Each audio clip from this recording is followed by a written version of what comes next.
Hey guys, Scott Patton here, and I've got my new What's Happening on Chickamauga.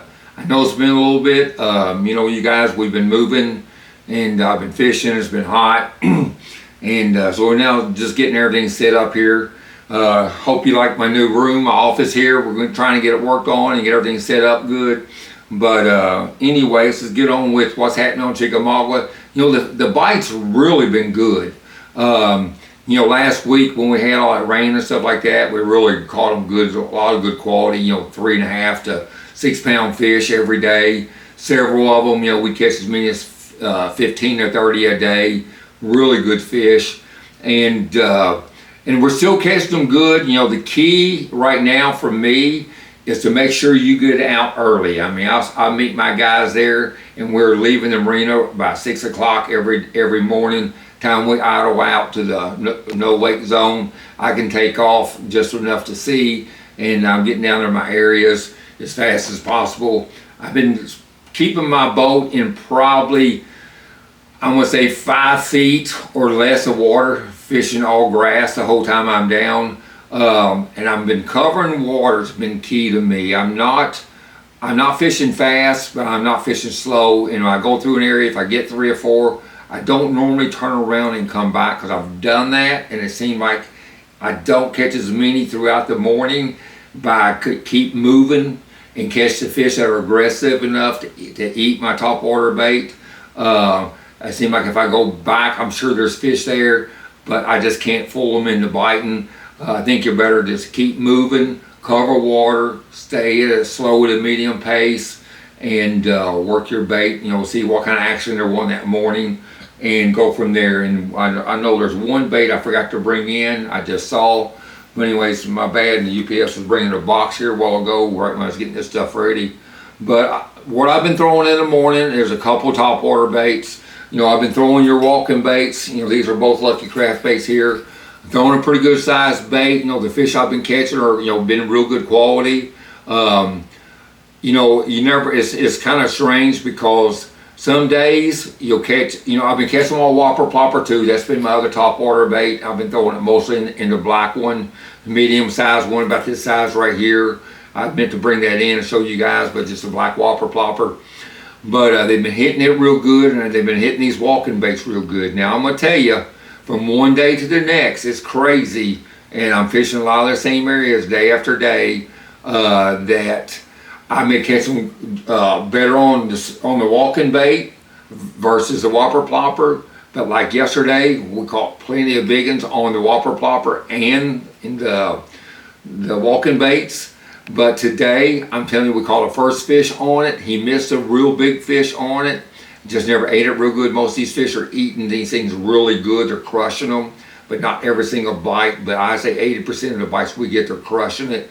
And now that whopper plopper, they just wanted that moving bait today. That whopper plopper was key today. So I'm back out tomorrow. I've been out every day. I start every morning with somebody throwing the walking baits, and I also have somebody throwing the whopper plopper. Just depends if they can walk that bait or not. It seemed like, as far as the walking it, they want this as a steady walk. Don't want, I've tried to stop a lot of times. You walk it and stop it, walk it and just stop it and they eat it. They're not really into that for some reason. They want that slow, steady pace moving. Same thing with the whopper plopper. Just throw it out there, continuous retrieve, and been catching some good fish. Great morning topwater bites, you guys, going on right now at Chickamauga. As far as the line goes and rods, now the walking baits, I've been throwing those mainly on 17 or 20 pound test mono, and I've been throwing on a Powell 6'8", 6'10" rod, and I like that a little bit shorter rod because, again, I think I've talked about it before, I can keep that rod tip down and make that bait walk better, and it's less stress if you're trying to do it sideways. But if you can work that bait down, you're working with gravity. If you're sitting there trying to walk that bait from a side arm all the time with a longer rod, it's going to wear you out more. So if you're not doing that, give that a shot. Use that little bit shorter rod on these walking baits, and see if it doesn't help you out as far as fishing it, 3-4 hours without stopping. The whopper plopper, been throwing on a 7-foot rod. I've thrown it on mono and on braid. and I'm using a little bit heavier action rod. That's a little bit heavy, you know, it's just a little bit heavier bait, but I've been throwing on heavier rod and using either, you know, 40 or 50 pound test braid or 17 or 20 pound test mono. I haven't seen one you know, braid or type of line mean that much right now. And again, I'm fishing over hydrilla grass the whole time, you guys, in 5 foot or less. All right, so if you get some cloud cover or fog, it's going to help you. That bite's going to last a little bit longer. You know, I've had days where you know, we have a storm getting ready to come in, and we just wear them out on it. But normally, once that sun pops up and hits that water, it pretty much kills that top water bite pretty fast. I haven't had much wind to do anything to help us any. But once that happens, I'll either go to my Wacky rig that I always throw. That you know, I got that 1-inch nail, finishing nail in there, guys. You know, you've seen that several times. I'm throwing on my power rod. Love this rod, this action, this PAL endurance rod, great rod.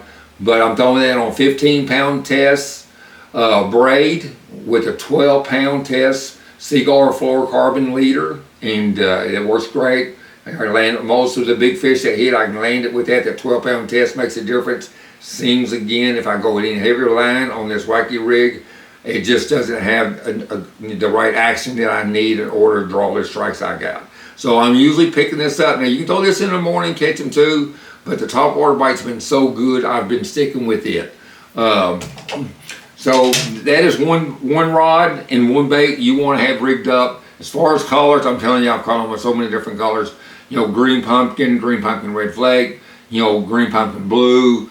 Any of those green pumpkin shades have been good. I've even had some days where, you know, June bug is good down here too. And some of those, you know, a lot of times I'm dipping the tail on some chartreuse on those baits and fishing them. So, you know, always have that spinning rod rigged up all throughout the summer down here. Now, I've been able to go into some of the creeks and, you know, we had a lot of rain, so it stirred up a lot of the water back under the back like that, and I was doing real good. The water's still stained up back in some of these creeks, not all of them. But if I got a little bit of off color in it, you know, I can go back there if they got grass in them. If I see any bait on my active target, then I can pick up this ChatterBait. And I guess what I did is I picked up 2 ChatterBait rods back there instead of catching that whopper plopper. But anyways, ChatterBait, for me, it's been white, you know, with the chartreuse. I've been, you know, throwing it straight white, and I've also been throwing it with a paddle tail on it, and then dipping that tail in chartreuse, again white. This has worked real good for me every day for over 2 weeks, still catching fish on it. I'm throwing that on 17 pound or 20 pound test Seagull fluorocarbon, a 7 foot PAL rod. You know, that's one of the older model Max there, great rod. And but this is one of my favorites, that 7 foot endurance rod from PAL with a loose reel. That's a 7-to-1 ratio, I believe it is. And like I said, again, with that fluorocarbon, to me is really important. That bait, just, you can really feel that bait real good with that. I don't like really throwing on braid. If I do have to rig it up for somebody on a spinning reel because they're not good with the bait caster, then I always tie that fluorocarbon leader on with that braid, of course. And I'm going to about 15 to 17 pound tests on that leader if I'm throwing that ChatterBait on a spinning reel. And as far as retrieve on the ChatterBait, it's been real simple. Make sure you get all the way up to the bank. If you got some shade spots and stuff with some cover around the shoreline, I'm throwing this around wood, and I'm throwing it around the grass. Just a slow medium retrieve, keep it out of the grass. You know, if you're hitting it some, jerking it free is great, but they've just been wanting that slow, steady retrieve. I myself, I've tried to get them to hit a spinnerbait. I've tried to get them to hit a buzzbait in the morning, stuff like that. It's not happening for me. I've been throwing like a Rico and a Pop-R type bait. I haven't got them to eat that. But the walking bait and the whopper plopper in the morning, you guys, then go to your ChatterBaits after the sun gets up. And of course, your Wacky rig should put fish in the boat for you. I have not been ledge fishing for the last 2 weeks. I couldn't tell you for sure what's going on with that. If you're fishing the lower end of the lake, I do know that there's some fry and schooling fish in the backs of those creeks, you guys. You can get out up here in Dayton area to fish the river, but you can go back in those creeks. You gotta look for the activity. Activity as far as the fish chasing the shad. I'm sure there's white bass in there. That's a pattern that happens down here a lot, and I just haven't had to run down that lake. And the guys I've talked to that's doing that, they're quality. They're not giant quality fish. I've been staying up in the river myself, and I've been catching some good quality fish. But again, you got to cover water, keep moving, and you'll catch them, you guys. But again, early in the morning is big key to catching those better fish and catching those topwater fish. I hope you guys will subscribe. I hope you'll I appreciate you following me. A lot of you guys have yelled at me, whether I see you in a tackle store, or if I see you driving down the road, or I see you on the water at the boat ramp. I appreciate that, you guys. We all love to fish, and lake's been fishing good this year, you guys. So if you can get down here at Chickamauga and you want a guide, you can give me a shout. I've got days in September and October and November open for sure. We're gonna have good frog and topwater fishing and spinnerbait fishing that time of year. It'll be here before we know it.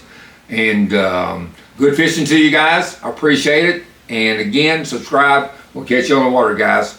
Be safe. Have fun. Thanks.